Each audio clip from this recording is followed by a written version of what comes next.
మతిమరుపు రావటం, జ్ఞాపక శక్తి లేకపోవటం, ఇలాంటి సమస్యను రాకుండా కరివేపాకు బాగా ఉపయోగపడుతున్నది. మెదడు కణజాలం దెబ్బతినకుండా, వాటికి ఇన్ఫెక్షన్స్ రాకుండా పోరాడుకోవటానికి ఇందులో ఉండే యాంటీ ఆక్సిడెంట్స్ ఈ రకంగా బ్రెయిన్ సెల్స్ ముసల్తనంలో కూడా చురుగ్గా యాక్టివ్గా పనిచేయడానికి కారణమవుతున్నాయని వాళ్ళు నిరూపించారనమాట. మూడవ పరిశోధన 2014 సంవత్సరం తమిళనాడులో జరిగింది, మన ఇండియాలోనే. University education and research centre వారు ఈ పరిశోధన చేసి ఏం చెప్పారు అంటే, కరివేపాకులో యాంటీ ఆక్సిడెంట్స్ అనేవి అతి ఎక్కువగా ఉన్నాయి, పుష్కలంగా ఉన్నాయి.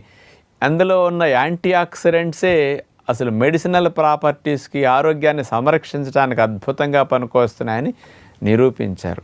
అవేమిటంటే యాంటీ ఆక్సిడెంట్స్ లినిలాల్, ఆల్ఫా టర్ఫినిన్, మిర్సిన్, ఆల్ఫా